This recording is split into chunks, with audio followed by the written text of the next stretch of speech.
Without a shadow of a doubt, it's the Crockett Show in social media history.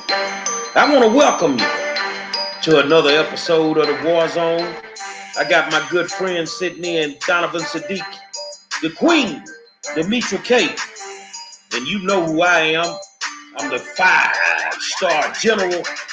And tonight, Grandmaster Jay said, F y'all. Some black people run their mouth too much when real help come on. You gonna understand when it's all over. Some of us just walk the walk we walk. Say, man, let's get to it. Say, I want to welcome you to another episode of the War Zone and tell you thank you and for tuning in. The best audience in the world. There's no question about that. And you know me, I start off every night. I want to say happy, whatever that may mean. But you know, it is what it is. I want to be serious for a second because you know I clown a lot. And down in Houston, we got a hurricane coming our way, and I wanna stay prayerful for everybody, especially my homeless population, and make sure that they get all the help that they need. And you pastors, I'm tough on you, but man, if you got to open them churches, open them churches. Let these folk in there. If they incur any type of flooding, let them in there. That's the Joel Osteens. That's all of y'all, man. Come on, we can't let people die because we ain't got nowhere to go if the water get high.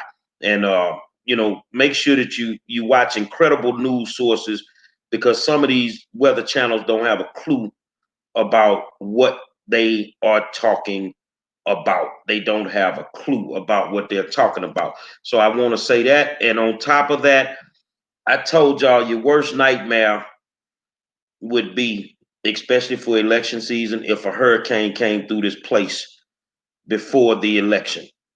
Now we're gonna see if they did fix city infrastructure. Did they do something about the massive flooding that we had last time? So, you know, think about all of what we're about to go through in the next 2 days. And then when you go into the voting booth, make that vote reflect the fact that you are comfortable with what you're doing. And if you're not, make the changes you need to make. Demetra, what's going on? So hello everybody, welcome to Tuesday night's edition of the War Zone. I hope you are having a fabulous day and staying cool and all of that, preparing for the many storms that are coming mentally and physically, right? And so last night, the RNC kicked off their convention, if you will, and they had quite a few speakers that showed up. And all of them, I would say, all of the ones that I saw talked about race. Every last one of them talked about Black people, right? And so from what we could tell so far, the first night of the RNC really was an indictment on Joe Biden in regards to him neglecting Black America and the things that he's done, I guess, in regards to Black America. And so obviously there's 3 more days to come. We won't get into that right now, but I just wanted to kind of tell you from what I saw. It looks like, and I kind of figured that would be the case, the RNC is going to take Joe Biden to task on his issues and the things that he's done regarding race. Most of them said that, you know, Joe Biden has been in office almost 50 years, and what has he done, especially, you know, for Black people. And so, I mean, with some cuckoo speaking as well, Kimberly Garfoyle or whatever her name is. Yeah, she was a doozy. She was yelling and yeah, she was intense. I love America. I was kind of freaked out a little bit. I was scared. Like, oh. It kind of reminded me of that how they use Reverend Wright's soundbite. You know, God damn America. Yeah. Yeah, it was pretty freaky. And so anyway, you guys stay tuned. We'll do a recap of that once it's all over. And so another thing too, of course, there were some alternative facts being spoken. You know, basically Donald Trump Jr. was saying the police is there to protect our communities. And I'm like, the operative word being yours, not ours, because they terrorize our community. But again, that's alternative facts. Donovan? Yeah, it was definitely some messed up things said last night. It was some flat out lies said. So, you know, the people think we won't call them out on the lies. You crazy. Yeah, it was some folk up there that don't never need to have microphones in front of them. And but you know, you got to keep your eye on all of them, man, because it's the lesser of two evils. Donovan? Yeah, I was watching it because and I'm glad that we're kind of opening up, addressing that a little bit, because there's a lot of people on here who are going to be watching us because we took the DNC to task. We are going to take the RNC to task as well.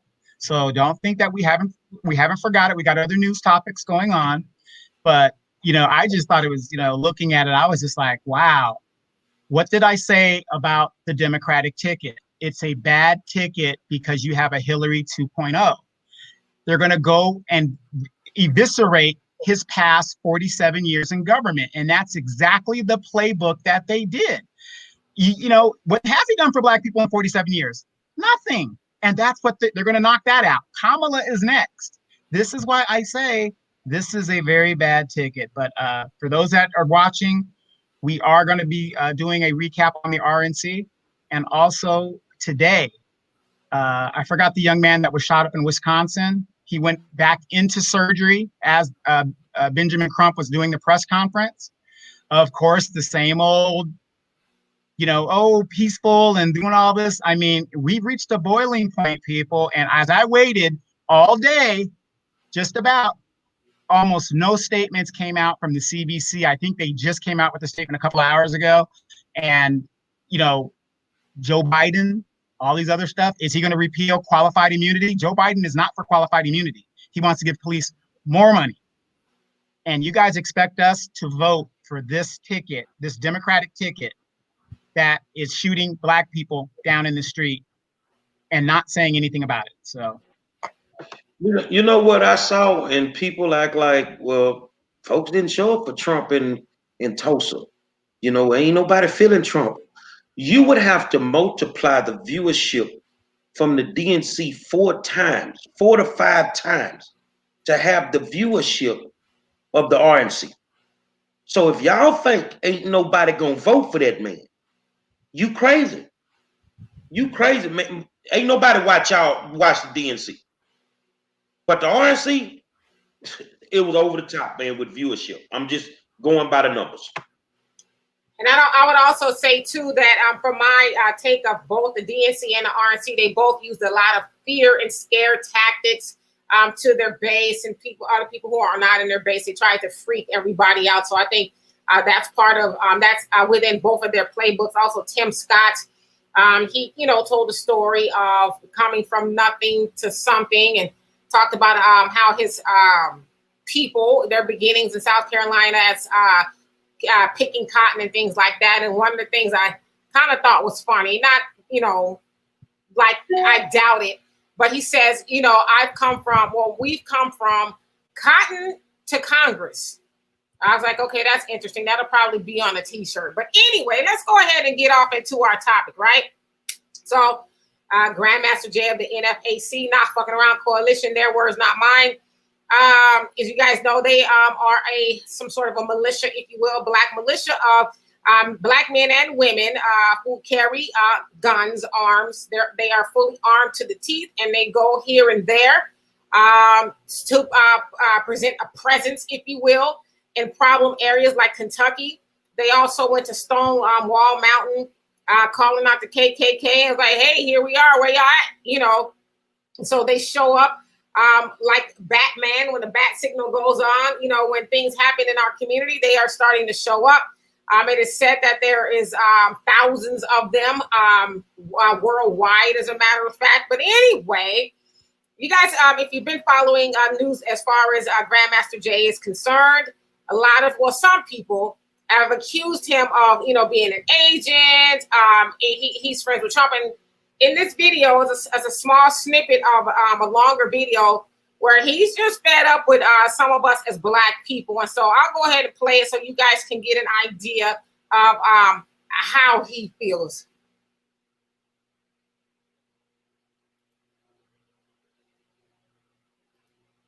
I told y'all that this was not going to stop.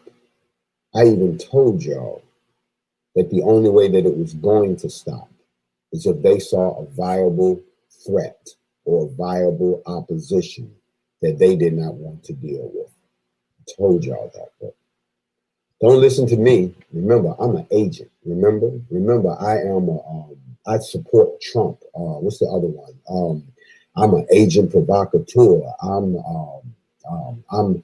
everything that the people who ain't gonna do shit told you, because I was the one motherfucker who would do some shit.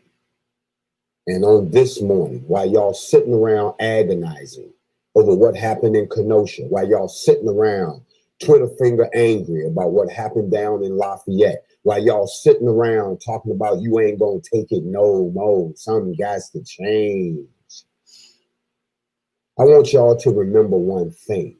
I used to be just like you. I was a regular dude who got sick of the bullshit and picked up a gun, and then found a bunch of other people who would pick up a gun with me and was ready to speak to the issue. And you people sat there and did what you always do. You dismantled it.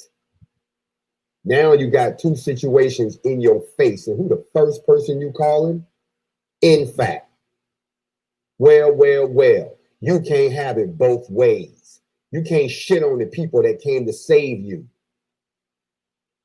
Because as I've said before, you can always do it yourself. This would be a great time for the other black militia to come out.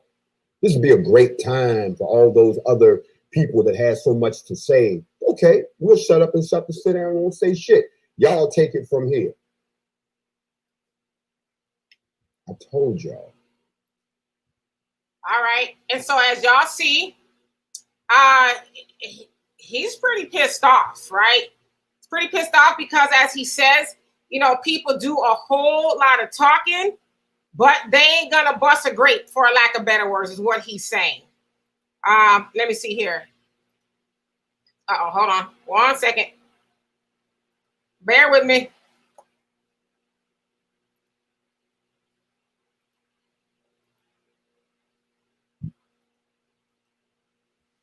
All right, let me go ahead and share this. Actually, Gary, you can just go ahead and from this point on, just leave it up because I can go back and forth.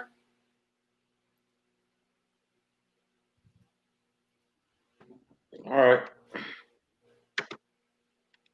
Give me a second here. Try to figure this out. All right, and so as you can see here, Ice Cube says Ice Cube questions Democrats after convention. What's in it for the black community, right?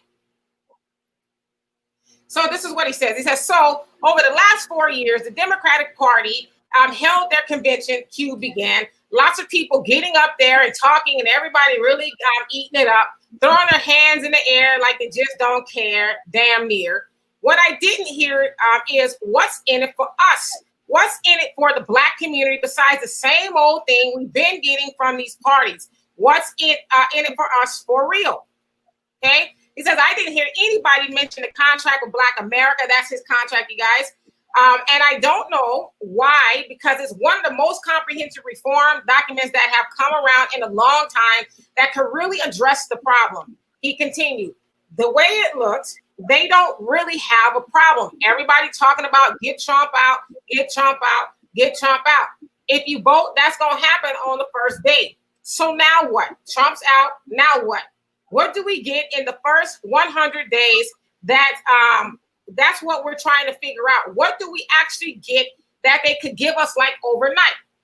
So you guys know that with this pandemic going on, they, being Congress, has handed out trillions and trillions of dollars to everybody but us, right?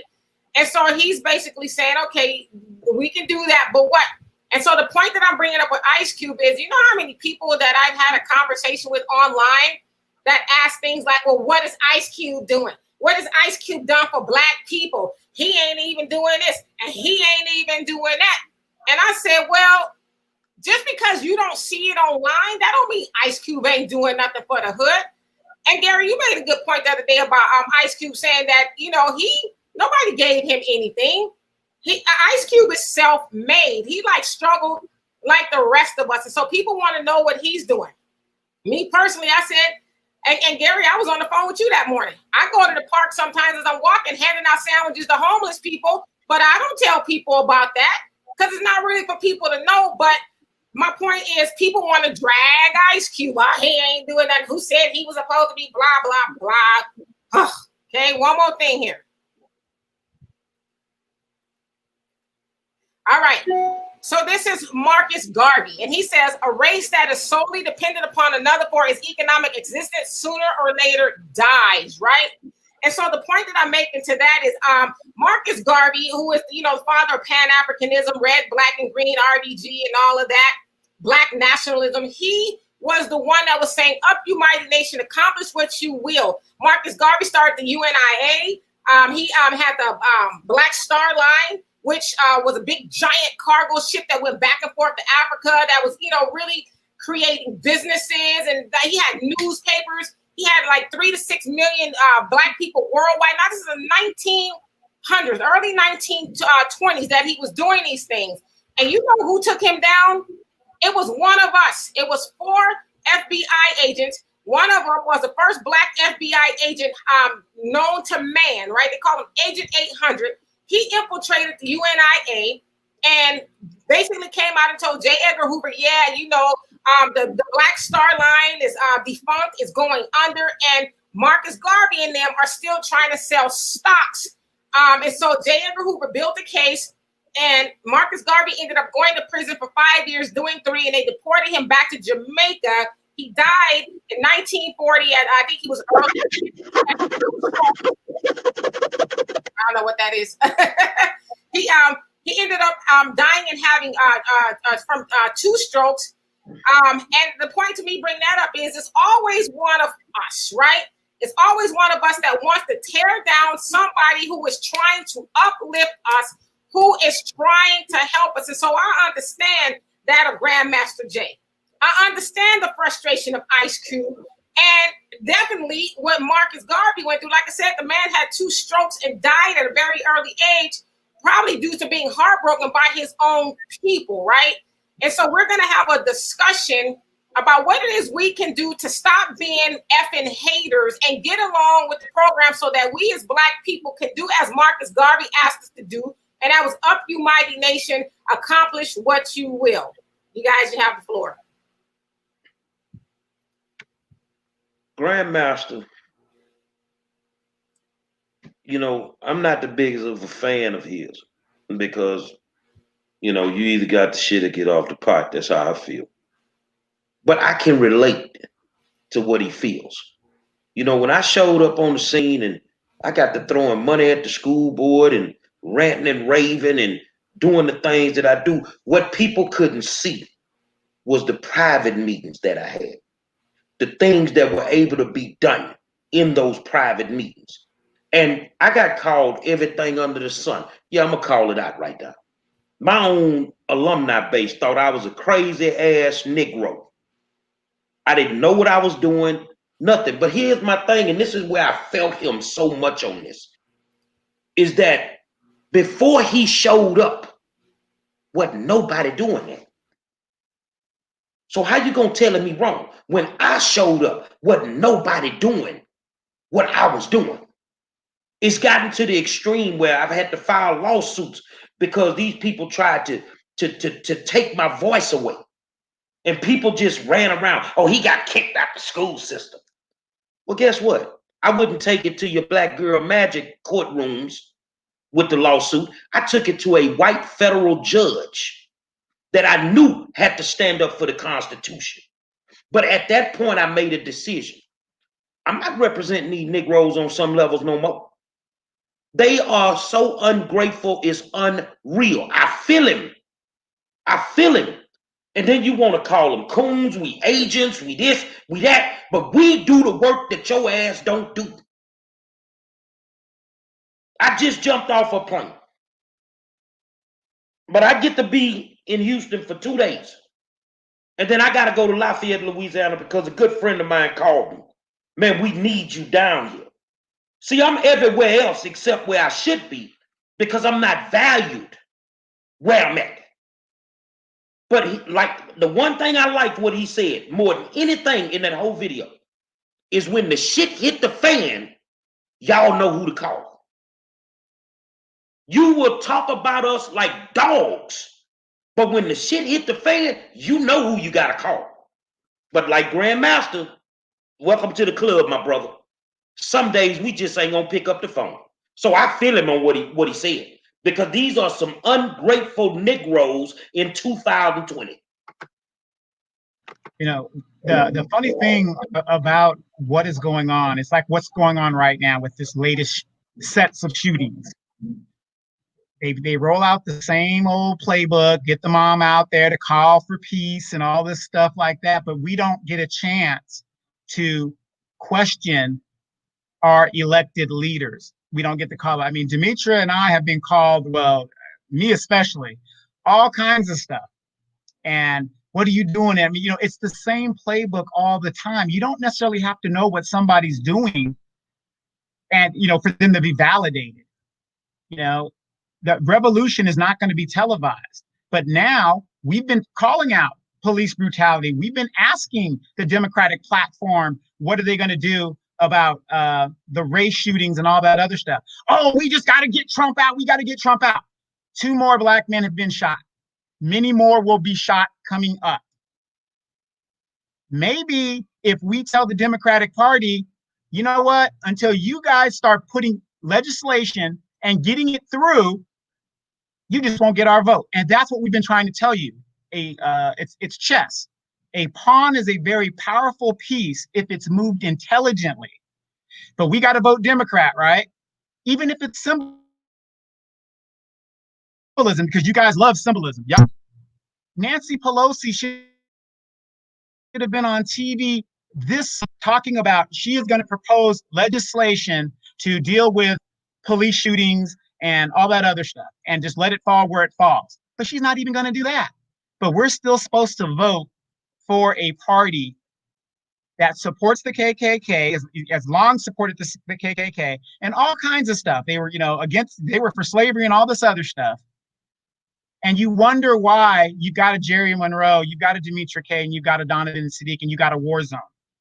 You guys wonder why. This is what we're trying to tell you. Wake up. Demetra?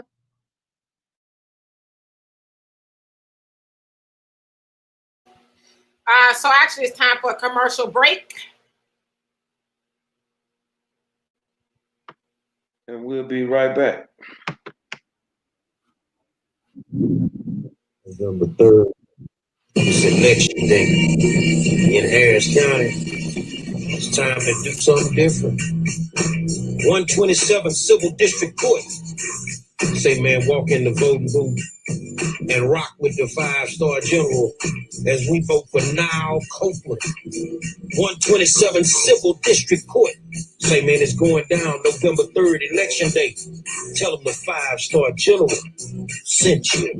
You feel me? Yeah, we back, man. I feel everything you're saying, Donovan. But I don't feel bad for Grandmaster. I just would tell him that welcome to the club. Because this is what you're gonna have to deal with every day. Now you got to ask yourself, is it more important to be in your feelings about what some keyboard gangsters gonna say? Or is the mission more important? Is the mission more important? Now I would challenge everybody to you said a mouthful, Donovan, when you said the same playbook. It's the same playbook. And we act like we don't see it. Cop shoots Black man, rioting and looting. Here come the Negro leaders. That don't work. Okay, so we gonna march, we gonna protest. Don't nothing get done. Okay, they still upset, they rioting and looting. Here come the Negro pastors. And in between all that, here come the high-powered lawyer who just finna make his money and leave shit the same way it was. When are we going to see it's all a system that we have perpetuated? We are in line with this foolishness. And that's why you can't stop what's going on. So go back to George Floyd and ask yourself how many people have been shot or killed since they say things are going to change. And more importantly, with the last 2 shootings, Where your Negro representation? I'll give Biden credit. He said something. But where is your Negro leaders and your representation? Everybody gets tired, Jam Master. Even the minister get tired of it some days. But ask yourself, where is your Negro political Republican Democrat representation? Because they have not said a goddamn thing. Well, me personally, I understand Grandmaster Jay's frustration. I completely understand it. Not that I've been in the game a long time, like the minister, Minister Louis Farrakhan, but I understand his frustration because it's like the ones that have boots on the ground, the ones who are putting their livelihood at risk, or just putting their voice on the line. They're doing something, right? The ones that are doing something. It is tiring to have to put up with the naysayers because they not doing nothing. All they're doing, to his point, is keyboard gang banging. They got a whole lot to say behind the computer, but they're not ever going to put it on the line. And I can't remember who it was that said it. Gary, maybe it was you. But they're afraid of, losing their jobs or, somebody because this is another one. I got white friends too. I can't really say certain things because I don't want to, offend my white friends. So, you know what I'm saying? So they won't put it on the line. But the people who are putting it on the line, they're just like, they're an anchor. They just grab on and just try to, make it hard. And you guys probably have people, every time you post something, you can count on 5 to 10 people who going to hop on your post and say, well, no, water's not wet. I'm going to tell you why water ain't wet, because I went and Google and pasted everything to tell you water ain't wet. No matter what you say, they're going to just go completely against it. And so we get it. When you're in doing the type of things that we do, Grandmaster Jay is doing, you're going to have people who don't agree with you, and that's fine. But I get his frustration because it's like Black people have serious issues that need to be dealt with. You got the naysayers. Like I say this about Ice Cube. Ice Cube, I'm sure, lives in a gated community. And he would never have to say anything about what we because that's the other thing. Well, he's a 1%er. He don't know what we got going on. He'd never have to even say anything. But he's like, listen, I got $160 million. It'd be nice for my people to get their piece of the pie too. So wait a minute, real quick. Yeah, he's got $160 million. But how many of you guys went to go see Straight Outta Compton? He started in the crapper. He started in the crapper. You're gonna hate on the man, okay? So he knows what it's like, probably to have that government cheese, best cheese sandwiches in the world, by the way, and all that other good stuff. So their argument to that, like just because he's got a lot of money, he's still a Black man, so he's not supposed to have any opinion about what happens in the Black community? That's cool. He earned his money. He earned it the hard way in the game that kids wasn't making no money in. I was in that game. I know when he left NWA, he left with no money. When Dre left Death Row, when Dre left NWA, he left with no money. When Dre left Death Row, he left with no money. So guess what? You can be mad at them for having money now, but they still the same dudes that can walk back in the hood without security. They ain't 6'9". They ain't gotta have 5 people around them when they walk through the hood, because they come from the hood and they up the hood and they work for the hood every single day. That's why Nip was still in the neighborhood, because that's where he was. He was trying to help his people. And guess what? One of our own took him out. It ain't us that's the crabs in the barrel. It's you people out there. You know what's amazing? I talk to good white people every day who ask me point blank, because we have these tough discussions. What's wrong with your people? Why they won't wake up? We can see what they doing to them. These are business people. These are school teachers. And they can see what your people are doing to you. But you won't wake up. And yeah, some of us gonna come through the door and we gonna come through a little bit different. We gonna do it differently. See, I'm not worried about if a politician like me. I'm not worried about if my partners from 20 years ago approve of how I do what I do. Just as long as I go through and I do what I do. So yeah, I can feel this cat, man. I've been there. I'm there every day. Because it's somebody that's black that don't like how I do what I do. But you think I care? Not at all. Not at all. I just keep working.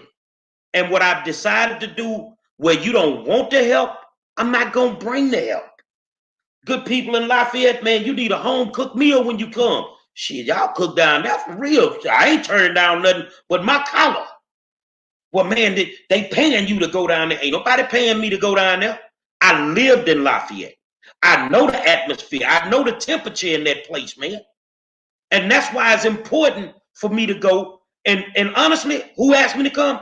The youth that's in them streets. Man, we need direction. Well, I'm not coming to burn up no buildings, but I'm going to tell you what we can do. I'm going to teach you how to have a conversation. I'm going to teach you how to have a conversation to get exactly what you want. And it is what it is. We are our own worst enemy 98% of the time. And you know, my thing is, Gary, so what if you were getting paid to go down there? So freaking what? I think we are one of the only group of people who think that our people should work for free.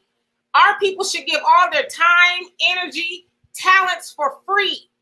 For what?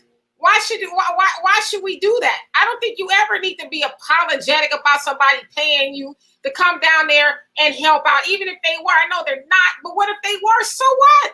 We always try to make each other feel bad when you're getting paid, but you go and give your pastor, as Gary said, your crooked pastor, money every Sunday, and he ain't never did one thing for you at all. You gonna give him money, and the Negro ain't gonna open the door when this hurricane come through. He ain't gonna mess up that carpet in that church for you when this hurricane come through. But we want people that's actually doing the work to work for free. I see it all the time. Somebody, you know, who's in the community got a book for sale. Why are you selling the book? You should give that book away for free. You said, don't you want the black people to have the knowledge for free? I mean, we supposed to just, you know, be completely broke. And that's the same thing I always talk about happened with Malcolm X. He died broke. He died broke trying to help black people. So I low-key get it. Why, you know, someone like Martin Luther King took a lot of money, you know, from the oppressors. Like, well, hey, if it's going down, at least my family will be secured. But I wouldn't have a problem if anybody is getting paid to go and help our people. It's time we change our mindset in regards to that. You know, for me, I mean, you know, I'm on the road a lot, so a home cooked meal, that's payment enough. Because, like I said, I used to live there. I know a lot of people. That's the area where my mom was born in, right down the road in Opelousas, Louisiana. So, you know, when those good people call me, if I can help them, then that's what I'm going to do. But I already know the resistance that I'm going to face in that area. I know it may be from the NAACPs, you know, because they left them kids out there hanging the other day. Yeah, I'm calling y'all. You know, them kids went out there, they were looking for direction, and you professional Negroes left them hanging because you in bed with the enemy. You in bed with the enemy. So, you know, I say I've been there, man. I get so frustrated some days I want to walk away. But you know what keeps me coming back? And it's going to keep Jam Master coming back. If your heart is really in this, then you just can't walk away. Because there is somebody that needs your help that's not talking down on you. It's somebody. The ones that's going to talk down is the ones that already got their pellicoats. It's the ones that already feel they got their 40 acres in a mule. But the ones that are in the hood, that's why I'm telling y'all, we have to be careful of who speaks for us. Because these people that are saying, well, this is what we need to do. You don't live in the neighborhood where the black man got murdered. You know, Evangeline Thruway, they don't know nothing about that. You know, that's the north side of Lafayette. You see what I'm saying? You Negroes don't know nothing about that, man. You want a shot call on things that you don't have a clue about. You live in a bubble every day. You live in a bubble every single day, and the real world does not exist to you. So stay in your suburbs, but hopefully you're doing something about your economic situation, because they got to set a change for you too in 12 years. Absolutely. And since we're talking about change in 12 years to a slave, we have another shooting. We have a person who is in the VP slot who is hard on black ass. We have a guy that is the author of the crime bill. Now, a lot of my friends, personal friends, they have been for months trying to convince me that this is the ticket and, oh, yeah, we got to get Trump out of there. You know, I'm for tangibles. We just had more black people getting shot. Now, Dimitri will tell you I'm a political junkie. I can eat this stuff up. You mean to tell me with these young people seeing that the black leaders are not standing up, more of the same old, more of the rhetoric, you expect these young black voters to vote against their own interests when they see exactly what is happening and who's, you know, there's no jobs, their issues are not being addressed, so on and so forth. But here's the thing, General, and I think this is important. And this is why I know this show is doing what it's supposed to do. It has been said that if Trump wins again, it's because this show made it so. This show ain't did nothing. What this show did is give you the information that you needed in order to make an informed decision when you go into the voting booth. Last night, we had a fabulous VP candidate on this show, and not one negative comment. She made so much damn sense. You see what I'm saying? They have a platform. They can tell you. The woman say if they win, they gonna free the weed. They gonna free the weed, man. Has Kamala said it? Has Trump said it? Well, let's do Trump a better one, because I ain't gonna put that on Kamala and Joe. Has Trump done it? But the black lady last night with Howard said, we gonna free the weed. We're gonna make sure student debt. Make more money. And get rid of that student debt. I mean, from what I heard last night, I was like, why wouldn't black people vote for this ticket? It's everything that we want. Reparations. It's all on the card. Oh no, we got to be a Democrat. We got to be a Democrat. But yet again, another young black man who probably will be paralyzed for the rest of his life. We're going to vote Democrat. And yet they say nothing. Well, it'll be some more black people get shot because of the decisions that we are making. You are putting people in office that don't want to change the current situation. So you can't expect anything but what we're getting. I will be all over the country. We will keep reporting it because it's going to keep happening. It's going to keep happening. And you're going to keep marching and kumbayaing. And when you call me and talking about, we want you to march down the street and we want you to sing with us, get the hell up out of my face, man.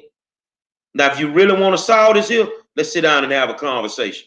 I'm a professional fixer. And I done had those conversations with major league politicians. I love the state of Minnesota for some reason. They tend to listen to you, boy. They listen. But y'all that think y'all know everything, the reason that you DAs are not moving and prosecuting, the reason that you attorney generals are not turning these into federal hate crimes and different things like that is because you realistically do not give a damn. And you don't come from where we come from. Now we go to the local level and we look at it. The reason that you don't hear city council people raising hell about it, because they not gonna mess up their money, man. They not gonna mess up them campaign contributions for no dead Negro. I'm absolutely agreeing. The other thing I was going to say, as far as a lot of us not wanting to give the Green Party, Holly Hawkins and Angela Walker a chance is because we are so brainwashed. You two have probably heard, you guys watching, I'm sure you've heard, oh, this is a waste of time. A vote for the Green Party is a vote for Trump. And you're taking away votes, from the Democratic Party. And Gary, I even saw some lady, God bless her. Oh, I even saw some lady tell you, your page should be taken down. Your page should be taken down for talking about the Green Party. Say, if I heard this on an album back in the day, one of the greatest albums ever been made. And you know what I would tell anybody that says something to me like that? If I took a set of nuts and I put them on your chest, what would you have? Exactly. Well, all right then. It's time for another commercial break.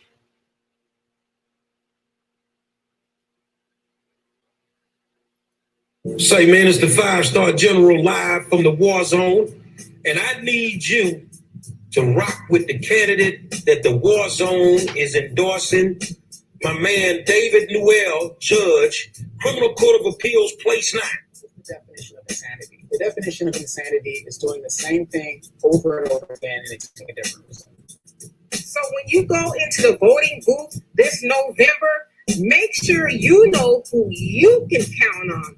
Those are the people who deserve your vote. The people that have been there time and time again and that have served your needs. So again, make sure you go in there and check the box for who you can count on. Tell them 5-star sent you.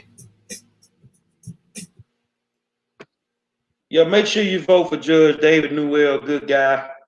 He's been doing a good job. Ain't no sense of pulling him up out of there. But back to the conversation, and Dimitri, you get the floor.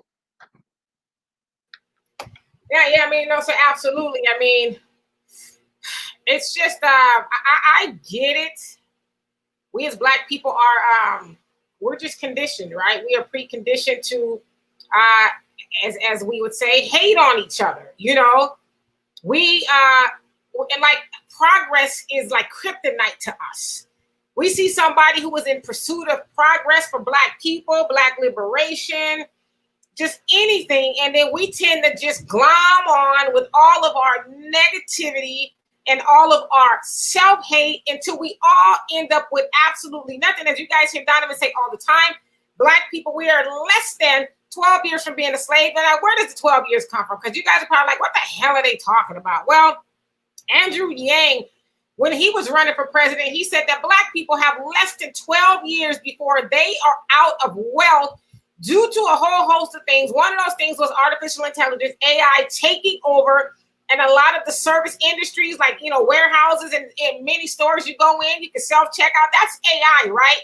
And we know that predominantly Black people, Black and brown people, work in the service industry, right? And so that is going to dilapidate a lot of our wealth. Well, at the time, Andrew Yang didn't know we were going to be suffering a pandemic that would actually lessen the 12 years. So I don't know where we're at now. We are $17,000 average wealth for Black households, probably a lot less than that, but that's what the experts say, to that of $171,000 of white households. So there's this big giant wealth gap, and it's going to take us about 232 years to catch up to that if we don't have what we call reparations, right? We need this big giant infusion of cash. And so you have all of these people who are in pursuit. Yes, What's the only party that's saying that reparations is on their agenda?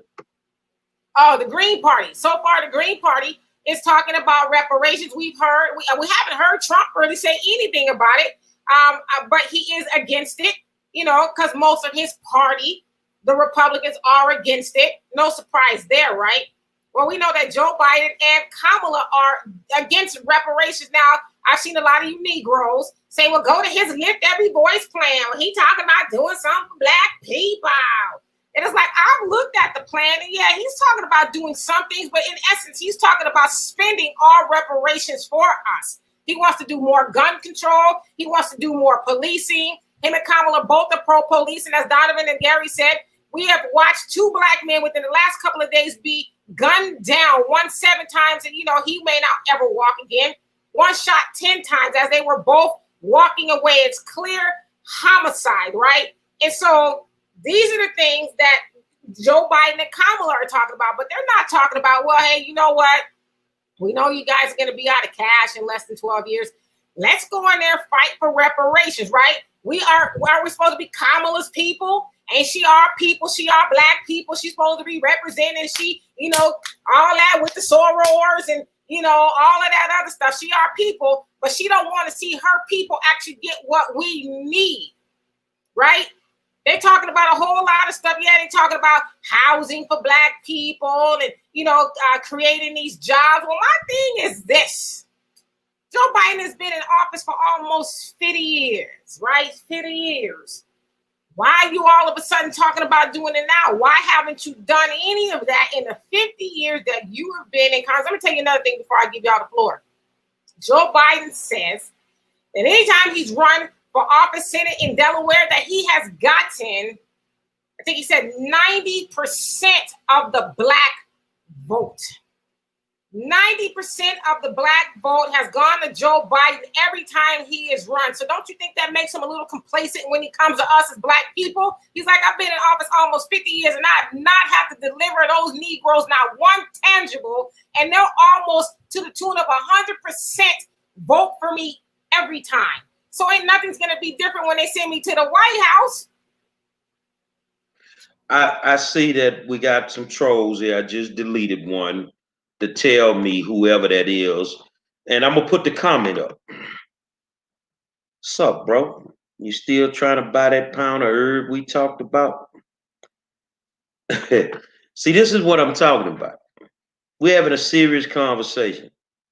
And you want to put up something about a pound of herb. So when you said herb, I knew you were black.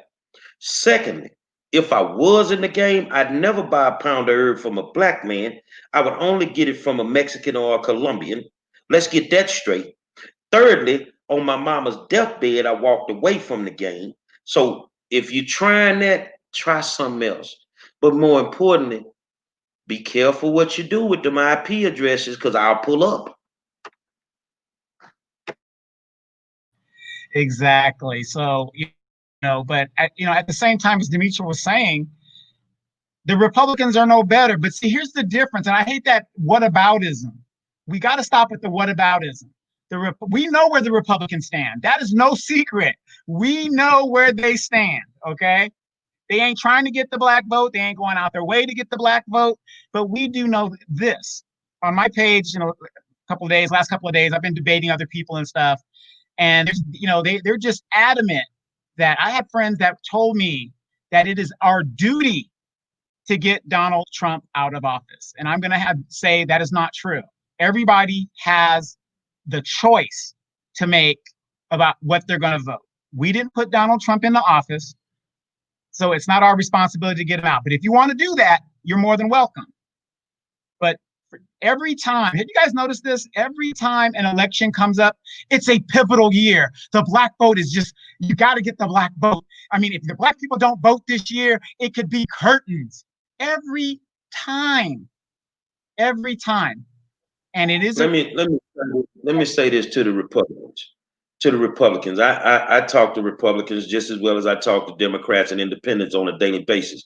My Republican people that are running for office, you need to have conversations with everybody, not just the white community. You need to have conversations with the African American community. Some of y'all have some great platforms, but if you allow your leadership to tell you that now you don't even need to worry about the black community, now you don't even understand, the process of running for office. Because imagine if you could present your platform to the black community and it makes sense. Do you understand that those votes could probably help you?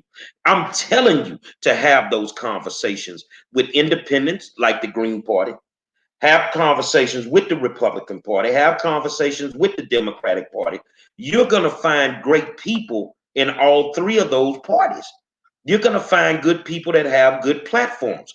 But we are focused on the ones whose platforms are horrible. They're just flat out horrible. Robert Williams, who was on this show, does a lot of, justice reform in the state of Texas, really fighting for it. Him and Corrida Brown. We all got into a focus group. It was a bunch of us, and we created a black agenda that was sent to Joe Biden's people. It was sent to his people. He didn't even give it a look. And everything we talking about what we want was in that plan. Reparations, fixing our schools, economic empowerment, more contracts from local cities, statewide for African American businesses. The man didn't even look at it. He don't give a damn about black people. I don't care if you get mad. He is who he is. He is who he is. But when you got people coming out to fight the battle, and this, Al say he want to hear me cuss more and smoke less. Well, when we're out here fighting the battle, stop shitting on us, because we do the work that y'all don't do. You don't get to see those meetings where I'm sitting there suited and booted, looking like a little fat fashion model, going blow for blow with attorneys and politicians, and I can speak their lingo. And then all of a sudden, for example, in the school system, all your black schools are rebuilt when they wasn't going to do it anyway. Where they were going, Demetri, have you ever seen somebody build a school and build a half a track? A half of a track that you run on? Man, you're not fit to do that to my kids. In some kind of way, we worked it out, and it is what it is.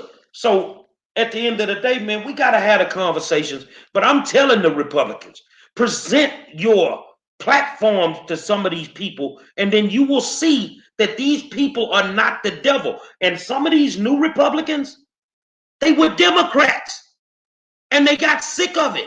White, black, indifferent, they got sick of it. Demetri?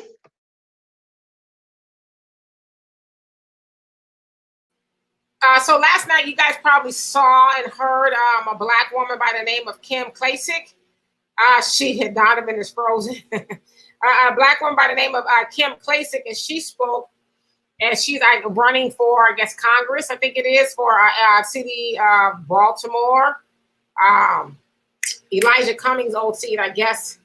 And, she was talking about how all the disparities there in Baltimore, and how so many things have gone wrong. There's a lot of homelessness, a lot of dilapidated buildings, and just, people are living in despair there. And she was saying that this is run by a Democrat, and a lot of the cities in our neighborhoods are ran by Democrats. Then I actually posted a video, and I had a whole bunch of people come on there and say, well, what about isms? What about the Republicans? What about this? Well, there's a lot of cities that Democrats run that are doing well.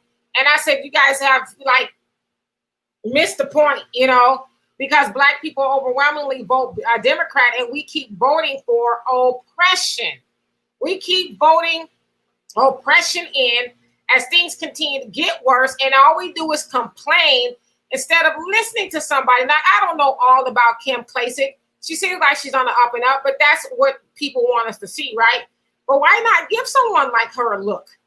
She seems to know the issues there. She seems to know what to do to fix it. Why not give her a look? Why do we always got to be preconditioned, especially us, to think, well, if it's a Republican, oh no, no. It's a Republican. We can't listen to it. Like, well, if she's a Republican, she's speaking to the needs of the community. Why not at least listen to her? I mean, you see what you've got for the last, 20, 30, 40 years in some cases. And I mean, try something new, right? Kim Klacik is not off. I mean, I've been to Baltimore. It's been messed up. But Baltimore is no different than Newark, New Jersey, Detroit, Michigan, Houston, Texas, Dallas, Texas, Oakland, California. It's no different than New Orleans, Louisiana. It's no different. These people are not doing anything.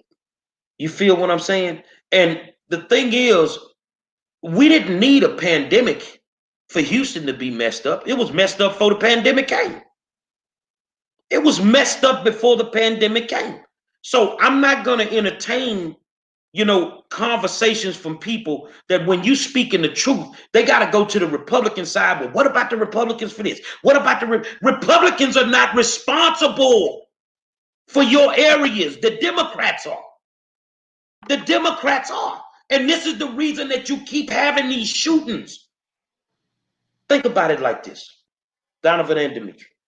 Why wouldn't the average person not want these shootings to happen? You gotta have some type of devilment inside of you to not want to even address it. And we can't address it by just having that same old conversation when you show up where the news cameras are on the corner. You feel what I'm saying? It is what it is. And I'm gonna put Rosa Flippin's comment up. If you listen to her speak, she will be a puppet. I have seen her on Roland Martin Unfiltered, and the guests run circles around her. Okay, now I will say this here. I've not studied her. I've not researched her. But the things that she's saying about Baltimore, she ain't lying. She telling the truth. Right. Man, the first time I went through the Calio project back in the day, it was getting dark. And I ain't scared of too much. Man, get me the hell up out of here, dog. It's real, man. Yeah. Y'all from California. I didn't have to watch Boys in the Hood. I was going down the show when it was the show. And it was real. So don't act like you speaking on areas that you know nothing about. I need you to focus on where you're from. And if you have a ghetto in your city in 2020, your representation ain't doing jack shit. When the hurricane hit us, you think them good white folk over there in the Republican neighborhood gonna go through the shit we gonna go through over here in this black neighborhood?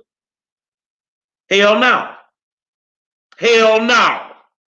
When it's time to fix them houses, who houses gonna get fixed first?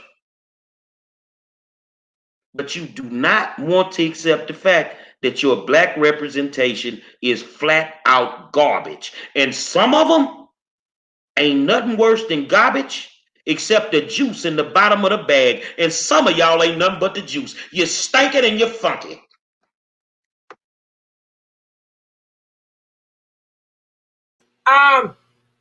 So I want to go back to her comment. She says, if you listen to her speak, she will be a puppet. I have seen her on Roland Martin Unfiltered, and the guests run circles around her.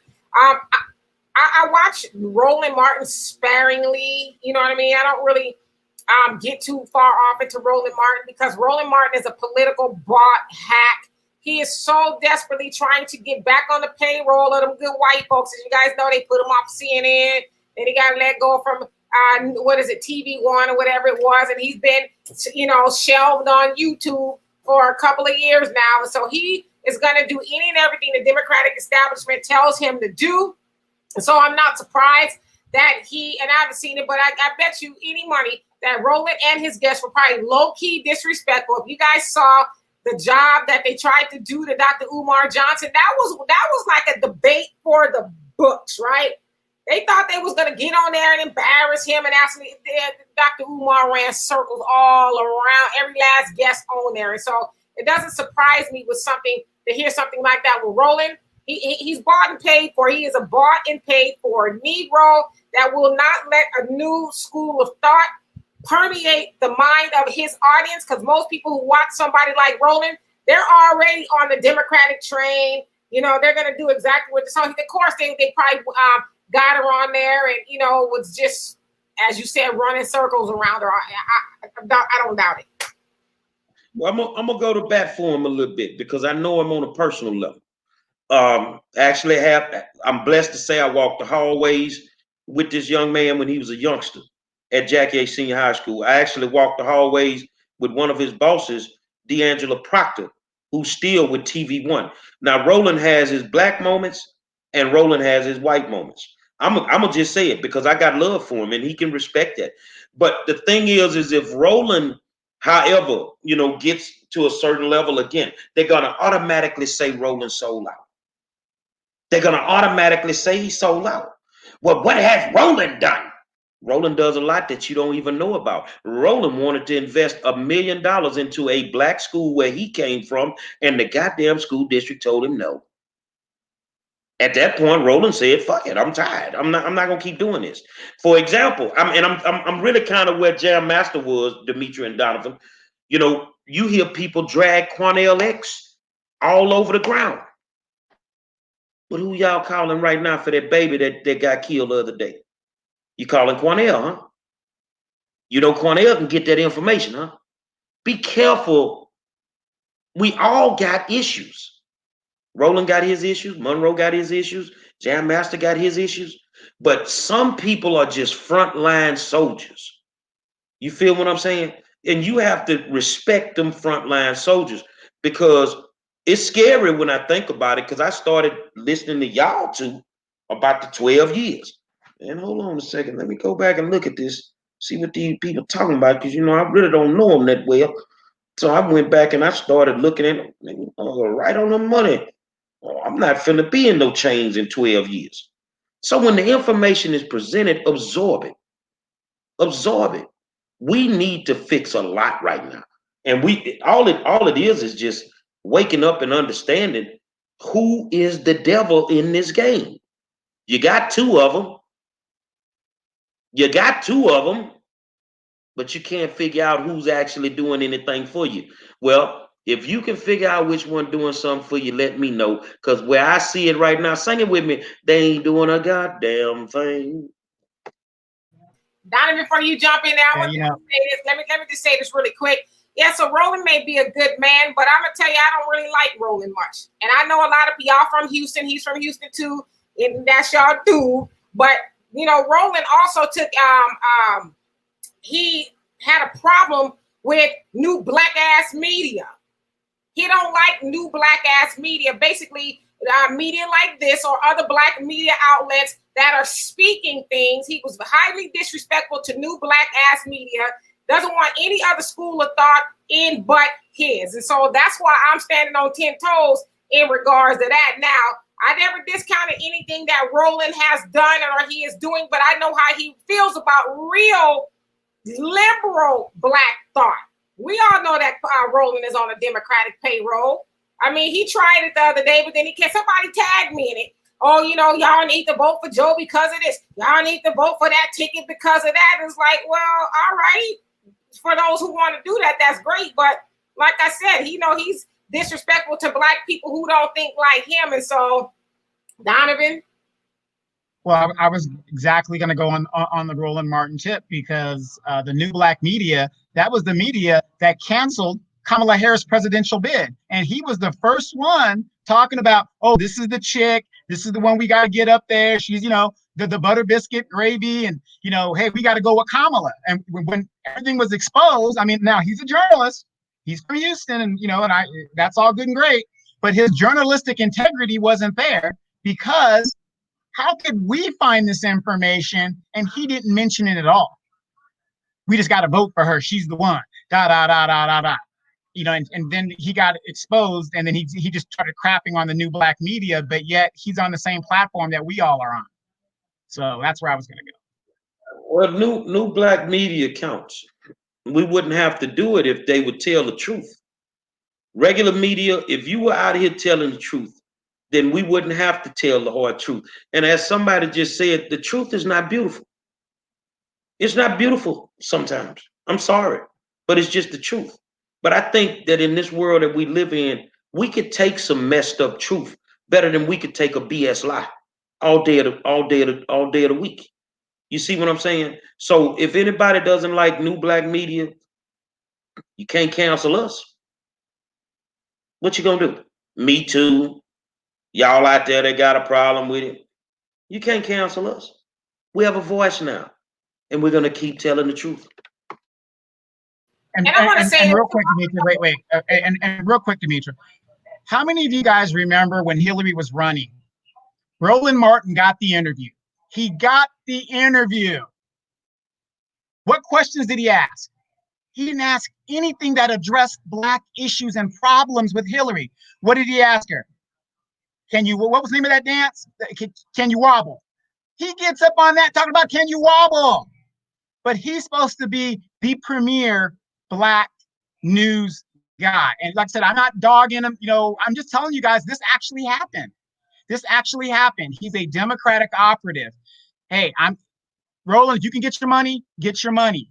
But again, we got to stop looking and saying, yeah, okay, I'm a Dallas Cowboy fan. I haven't had a championship in 26 years, but that isn't going to stop me from calling out bad coaches, bad ownership, whatever it is. Okay, you can be a Roland Martin fan, but accept the fact in whatever the situation is, the facts of what they're doing. Roland's quick to tell you he was the editor of this and editor of that, but he's not quick to tell you all of those things that he was the head of. They all went bankrupt. They're gone. They don't exist anymore. So just well, I say this here. It's easy for us to call them out for one reason. We ain't on nobody payroll. We actually on the people's payroll. And our pay some days is just y'all making comments. So, we ain't got to worry about who we call out. Because I can call Trump out, I can call Biden out, I can call Kamala out, I can call everybody out. And I do. So at the end of the day, be careful who you take money from. Because that's how you end up being silenced. Yeah, so, it's not hateful, about Roland Martin, if you will. Gary, no one else could see that comment from old dude but us. So there's no need to even address it. I think you know which one I'm talking about. No one could see it. Huh? No one could see it but us, so I wouldn't even sweat it. So anyway, it's saying stuff like it's bringing up Roland is not being disrespectful, but I mean, like I said, Roland was very nasty to new black media. There's a lot of black media out there who are, putting people up on game. They're talking about stuff that the mainstream media is not talking about. And to Donovan's point, it is because of new black media that people found out about the real Kamala Harris. And to his other point, Roland and his media, yes, he has a giant platform, okay, but he was big up in Hillary Clinton. And we know Hillary Clinton was an enemy to black people, and they got mad about, black people not want to vote for. So I thank God for the new black media who is unafraid and unapologetic to say what needs to be said in order to really help black people. When you really want to help black people, yeah, you tell the truth, and it's not always pretty. And that means also going against the people who are paying you and say, hey, you know what, I would love to big up Kamala Harris or Hillary Clinton, but they are not good for black people. And no amount of money you're going to give me is worth me using my big giant platform to sell out black people so I can have an extra dollar in the bank. New black media is important for a lot of reasons. And the thing is when you have the old guard talking down on new black media, no matter who it may be, I tell you what, I bet you won't let TV One take this war zone. I bet you won't put the war zone on Sirius XM radio. You know why? Because we would blow you out the water. We ask the tough questions. And there are people that have come on this show that's been in this hot seat like crazy. We're not afraid to ask the tough questions because the people need to know. And honestly, for those that hate new black media, you just hate us because we shining. We shining right now. And that's what it is. I don't put the chip on my shoulder, but I think if you put me in an interview with some of the top dogs, that you'd be amazed. I'd love to interview somebody like a Trump. I'd love to interview somebody like a Biden or a Kamala. Because I ain't going to let you make it, homeboy. I'm not going to let you make it, man. Because your actions are affecting me. Yeah, I might speak for a bunch of people, but the shit that you're doing, it directly affects me. We need to have a conversation because in my world, Demetra and Donovan, I don't care what you do as long as your actions don't affect me. When your actions affect me, we got to talk, man. And that's where Cube is. That's where Jam Master is. And anybody that's like them. It's time to have that conversation. But it's hard to keep having them conversations when your own people keep shitting on you. And I want to address this comment from Kendrick. How you doing? He says, does anyone mention how Hannity handles the black community? For what? Why do we need to mention how Hannity handles the black community? We know that Hannity is a devil. We know that Hannity is a racist. Hannity is not hiding that from us. But the people that y'all trying to big up, Joe Biden, Kamala, and now Roland is pushing that agenda. Those are the people that are undercover with how they really feel about black people. So why do we need to spend time talking about Hannity? I say the same thing about Trump. Y'all know all the things that Trump has done from A to Z. Y'all know everything about it. Why do we need to talk about that? Let's talk about, as Malcolm X said, the lying liberals, the hypocrites, the people who say, I'm your friend, I'm going to go in there if you vote for me, I'm going to do this and that for you, and they never do. Those are the things that we need to continue to expose so that we as black people, as I keep saying, stop voting for oppression. There's no need to talk about Sean Hannity. Talk about him when he says, I just love me some black people. All black people are all they're wonderful. Give them some. That's when you should be suspect, when he starts changing his talking points about black people. But we need to talk about the people who say they for us and show us something different every time. Girl, you hit a home run with that one. I mean, the way, and I know Kendrick, we played on the same team, love him to death. That's one of my brothers. And we go back and forth. We have good spirited conversations. And some days we just agree to disagree. But the thing is you keep your friends closer than you keep your enemies. And these people that you smiling and laughing with are the ones that have our communities looking the way that they look. These are the people that are not going to bat to really deal with justice reform. You have good people like Robert Williams who's fighting that battle. You see what I'm saying?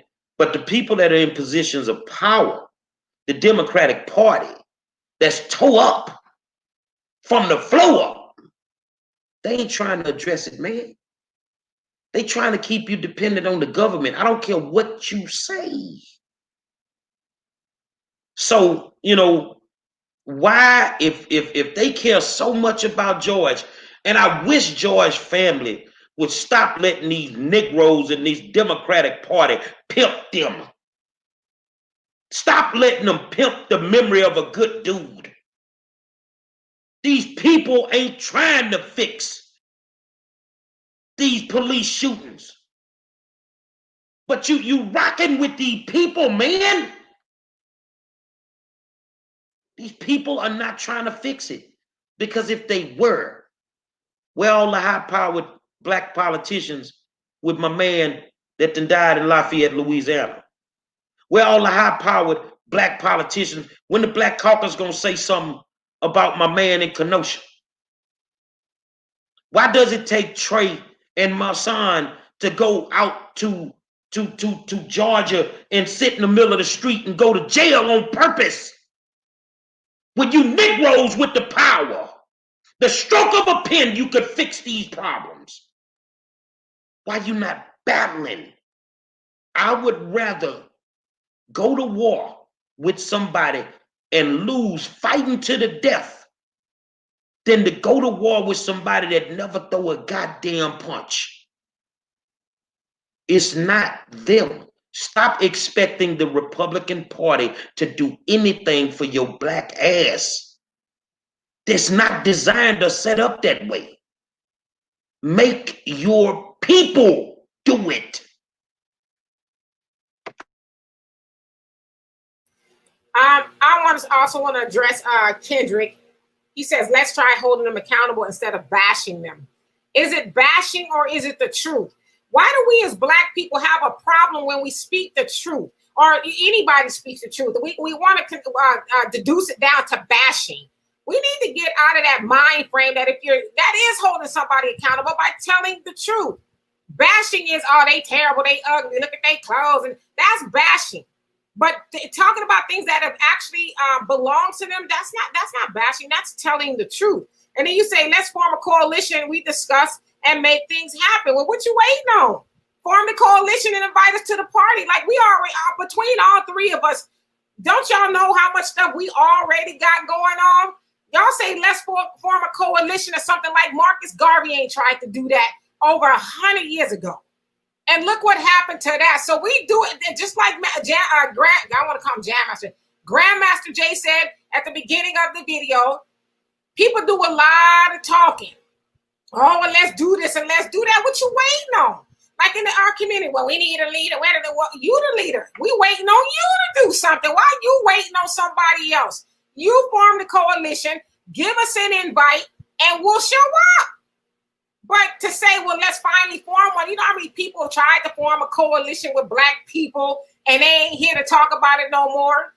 It's just all talk at this point.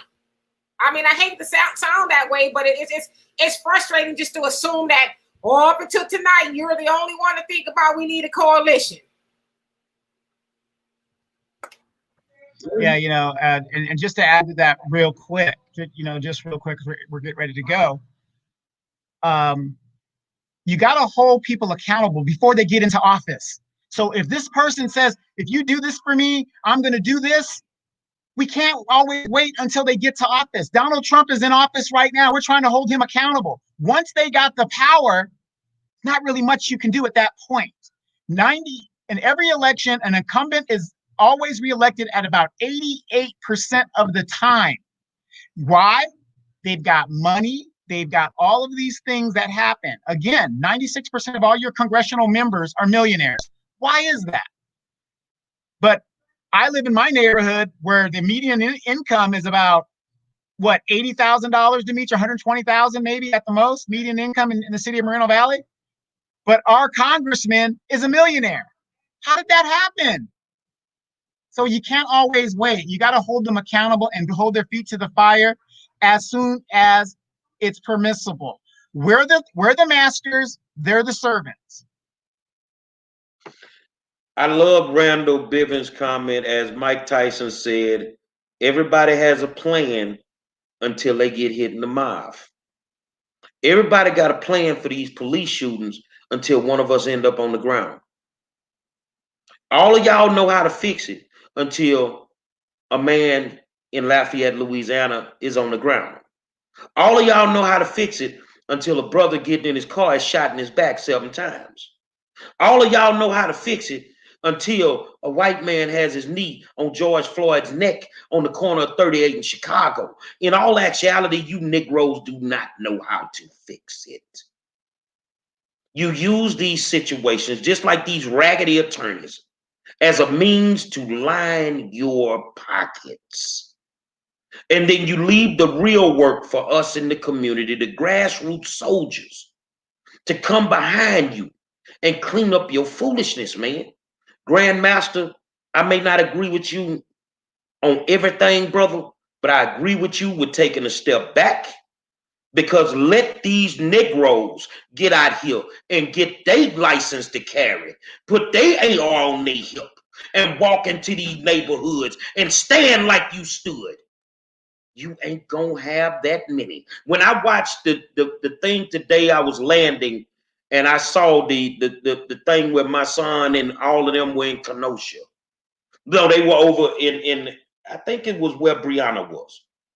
And they said, well, if you don't want to go to jail, then y'all go step over there. It's thousands of people. When a man said that, they might have had 30 people standing in the street. You ain't about that life. Ain't nobody bringing no smoke around here but the turkey leg hood. You ain't about that life, man. You don't want to do that for real.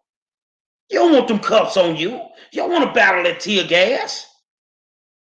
So us that do, step your $5 ass back